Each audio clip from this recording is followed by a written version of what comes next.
pretestato Penaforte Taborda Ribas Neto formou-se bacharel em Direito pela Universidade Federal do Paraná na turma de 1960. Ocupou a função de subprocurador do Trabalho em Brasília até ser nomeado para assumir o cargo de juiz togado no Tribunal Regional do Trabalho da 9ª Região em junho de 1991.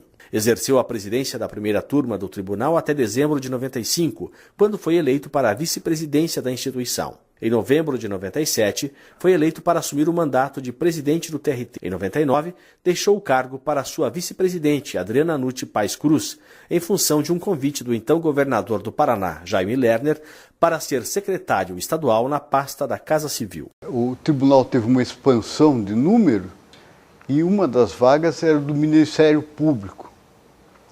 A vaga do Ministério Público seguiu os princípios constitucionais e os princípios da lei. Houve uma votação entre os procuradores que se inscreveram e depois houve uma votação no tribunal para reduzir para 3 a lista e houve uma escolha pelo presidente da República. Eu já conhecia o tribunal assim, porque eu funcionava junto ao TST. Eu era um dos procuradores que funcionava em turmas do TST. Eu via que era um tribunal que muito se preocupava com o futuro do direito do trabalho, né, e com o futuro da nossa comunidade como um todo.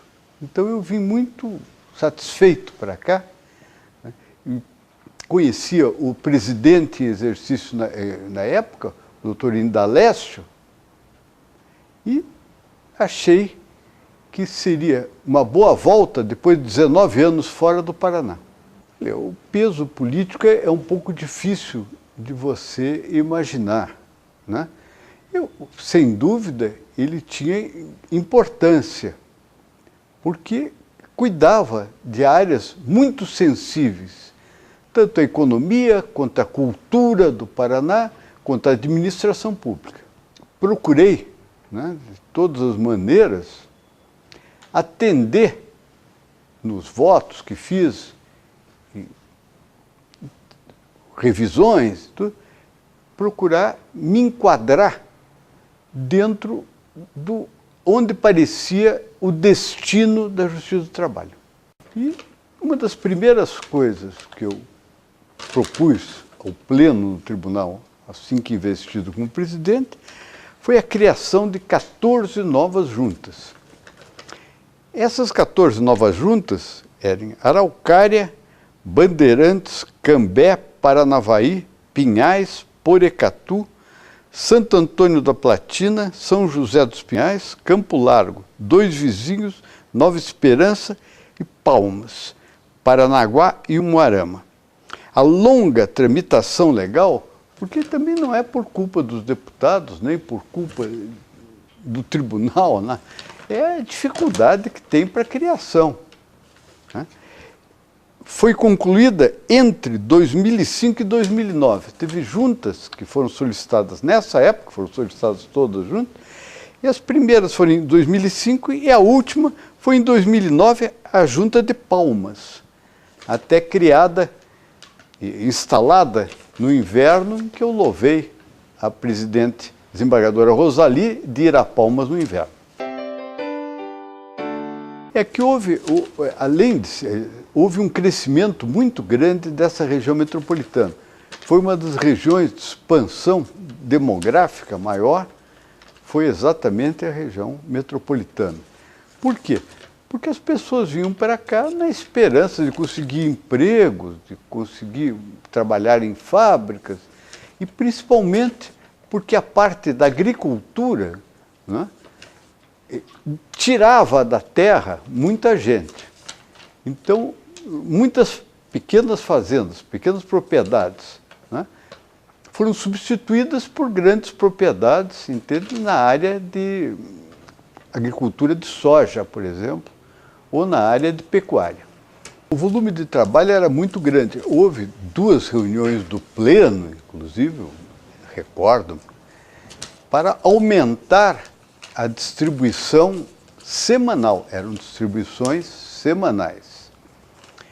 E houve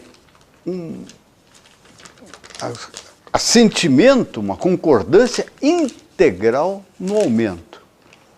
Passamos a mais de 100 processos por semana entre relator e revisor, para cada um dos juízes. E aqui essa foi a modificação mais importante? Olha, isso eu preferia falar quando falasse sobre a presidência.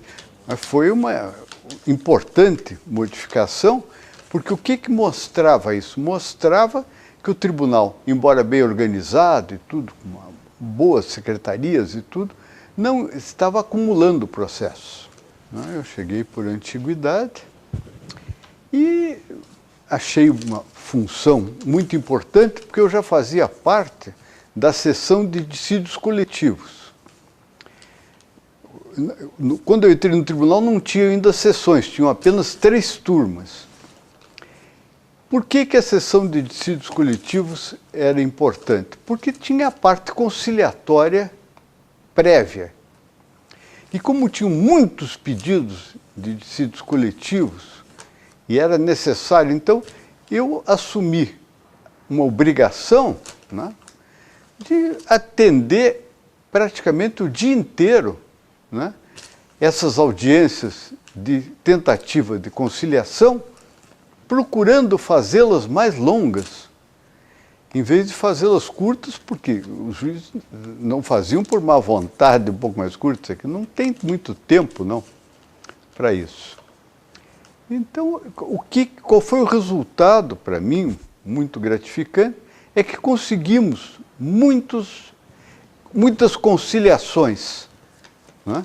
E diminuía, então, a incidência enorme para o tribunal de dissídios coletivos. Segui como era feito, né? Eu não modifiquei nada no comportamento de vice-presidente, nem nada. Não foi esse o ponto.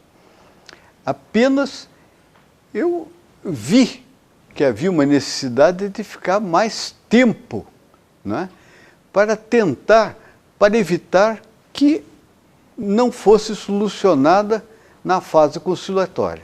Uma decorrência também de antiguidade, né? Não foi por nenhum motivo a não ser por antiguidade. Bom, eu vi como uma coisa muito importante, né? Já antes o tribunal estava muito envolvido com o processo de computadores, né? De informatização. Porque quando eu entrei no tribunal ainda não havia informatização. A informatização apareceu 2, 3 anos depois, começou, né, de uma forma incipiente e tal, e depois ia para as juntas, depois ia para as outras juntas do interior. Foi feito de maneira lenta, porque nem poderia ser feito de outra maneira. Porque através da informatização, os juízes tinham acesso a outro tipo de informação com muito mais rapidez e podiam até apressar a emissão dos seus votos e dos seus acordos. Todas as pessoas que fossem me procurar seriam por mim atendidas. A única restrição que tinha é que quando tivesse qualquer desembargador que quisesse falar, ele teria precedência absoluta, entraria antes, né? E as pessoas, outras que tinham audiência marcada, infelizmente, tinham que esperar algum tempo. E por que atender a ouvir? Porque de ouvir as pessoas, né, muitas vezes se via medidas que poderiam ser tomadas e que eram importantes, principalmente na área da corregedoria, onde eu tive realmente um excepcional colega como corregedor, o desembargador Lauremi. O desembargador Lauremi, um homem muito aberto, um homem que fez sua carreira toda no tribunal, começou como funcionário, passou a juiz de carreira, passou a desembargador e, como corregedor, ele era o homem que, para mim, entende, me mostrava tudo o que estava acontecendo, porque eu não poderia viajar o tempo todo. E o desembargador Lauremi, muito ativo, muito vigor, me mostrava certas deficiências que o tribunal tinha. Deficiências que, às vezes, faltavam funcionários em certas juntas daquela época. Em outra, problemas de espaço dentro dos prédios que serviam para as juntas e tal, que precisava ampliar e tudo. E mostrava com muita correção, com muito desembaraço, e tivemos sempre o apoio integral do Tribunal Pleno. Porque sabia da vivência que eles tinham sobre o tribunal, que é uma coisa que não se consegue em lugar nenhum, uma vivência, né? E realmente, através das sugestões dos desembargadores, através das sugestões do Tribunal Pleno, né, foi possível, né, fazer alguma coisa no tribunal. Não se deve nada a mim, e sim, a única virtude que eu tive foi ser um bom ouvinte. Era um ambiente muito bom, as pessoas, um respeitava muito o outro, tinham uma maneira muito cordial de ver. Não se discutia nada sobre qual era uma opinião, apenas mostrava que havia diversidade, que teria outra opinião, mas não era que a sua não tivesse certo ou que a dele estivesse certa. Era apenas para ser examinado. Olha, eu acho que como fato importante que teve no tribunal foi que o crescimento dele mostrou-se justo, porque o Paraná cresceu mesmo em seguida e logo viu-se que aquele aumento que tinha se dado no número de desembargadores, no número de juntas, ainda era muito pequeno para a vitalidade do Estado do Paraná.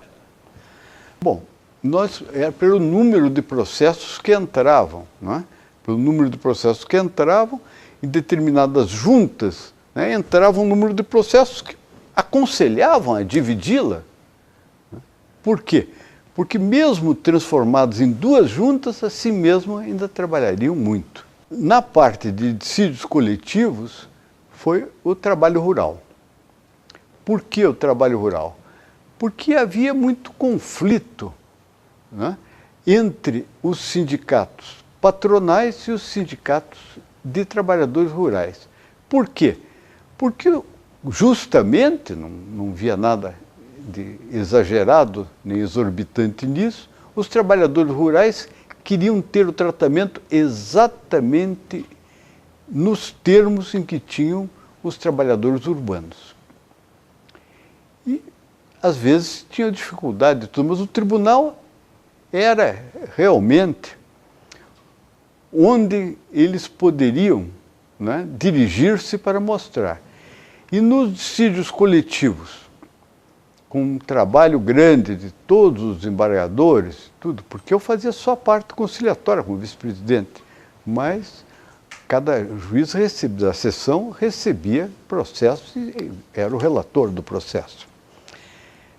Conseguimos que fossem aceitas muitas cláusulas que tornaram-se depois comuns, mas que eram totalmente afastadas de dissídios coletivos da área rural.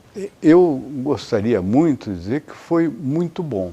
Eu fui sempre muito bem recebido, ou como desembargador, ou como vice-presidente, ou como presidente do tribunal.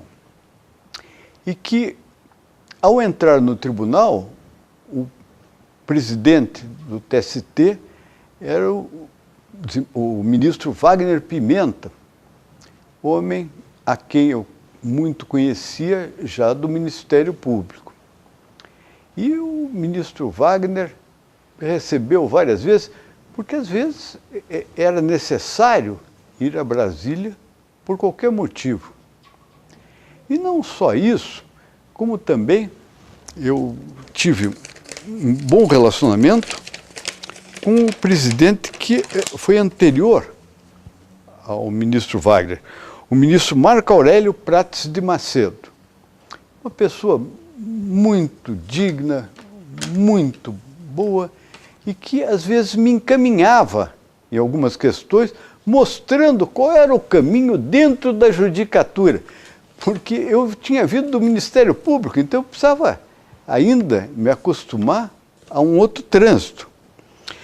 Depois foi o Hermes Pedro Pedrassani, né, que também foi um excelente presidente do tribunal e que foi o presidente com quem eu tive contato maior durante a minha presidência.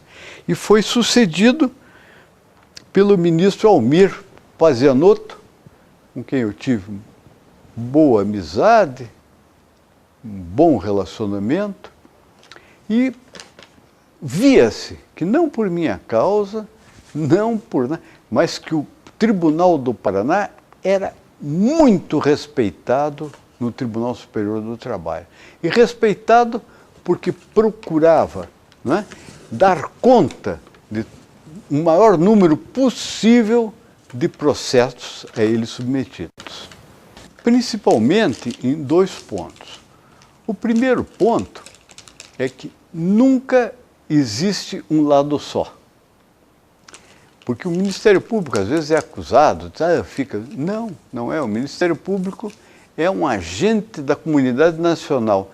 Ele procura ver os 2 lados, ver como estão os 2 lados e defende, às vezes, questões que não são simpáticas a um lado ou não são simpáticas ao outro. Em segundo lugar, foi muito importante dentro do Ministério Público por causa da rigidez de horários que tínhamos dentro da Procuradoria-Geral do Trabalho. Porque lá realmente eram conduzidos os processos do Brasil inteiro e tínhamos que dar parecer e depois ir em sessões do Tribunal Superior do Trabalho e tudo. Então, era impossível você conviver com uma função dentro da Procuradoria-Geral do Trabalho se você não tivesse horários muito extensos de trabalho. Aumentou e bastante, não aumentou pouco, não. Porque o que acontece hoje? Acontece que estamos chegando a uma nova fase histórica. E nessa fase histórica, né, vemos que o conflito tem aumentado, né? É natural que aumente. Chegando a uma nova fase histórica. E nessa fase histórica, né, vemos que o conflito tem aumentado, né? É natural que aumente. E o tribunal, na sua função, né, é o órgão que pode, de alguma forma, impedir que esse conflito se amplie. Olha, o que houve realmente foi muito bom, isso não começou na minha gestão, começou em outra gestão, é que haviam professores que davam aulas para os juízes, davam aulas nos gabinetes, né? Porque nós tínhamos que aprender, nós não sabíamos nada de informática, nem os funcionários sabiam, nem nada, embora tivesse uma enorme boa vontade, não sabiam. E assim foi se criando uma massa crítica excelente para a informatização do tribunal. É que qualquer administrador público, e de algumas formas os juízes são obrigados, às vezes, a transformar esse administrador, sabe que deve seguir rigorosamente as normas incluídas nas leis sobre a administração pública. Às vezes, o orçamento parecia que daria para todas as medidas, mas o orçamento é apenas uma lei autorizativa. Ela não é uma lei compulsória, ela é uma lei autorizativa. É autorizado gastar até tanto, mas não quer dizer que gasta. Mas assim mesmo procurávamos, dentro de critérios, né, de dar preferência ao que fosse mais necessário mesmo, mas eu posso lhe assegurar que tínhamos uma vida bem curtinha e bem estreita, e sabíamos que não era por ser contra o tribunal que aquilo era feito, não. Era porque o país como um todo também se expandia, o país como um todo, todos os setores administrativos precisavam de recursos e nem sempre podíamos ser atendidos. Mas o que não nos impedia de mostrarmos que 100% será se for conseguido isso tudo. No meu período, quer dizer, eu vi que, como todos viam, não fui eu que era necessário fazer algumas complementações, né? Porque realmente a informatização tinha tomado um bom rumo dentro do tribunal, né? Eu imagino que sim, porque aumentou, né, o número de juntos, o número de gabinetes, o número de tudo. Então havia, embora, quer dizer, sempre houve muita restrição e o tribunal sempre foi muito rigoroso quanto à feitura de concursos públicos. Só eram feitos concursos públicos realmente quando era possível encaixar aquilo dentro do orçamento. Que, embora eu não tenha podido dar talvez a dimensão dessa importância, chegaremos à dimensão ouvindo muitas pessoas, porque não tenha dúvida, esse Tribunal Federal foi essencial ao Paraná, ao Brasil, como todos os outros, para o crescimento da economia do país, porque nenhuma economia pode crescer dentro de parâmetros rígidos em que não haja uma possibilidade das partes procurarem ou se compor ou então entrarem com as ações para receber os seus direitos.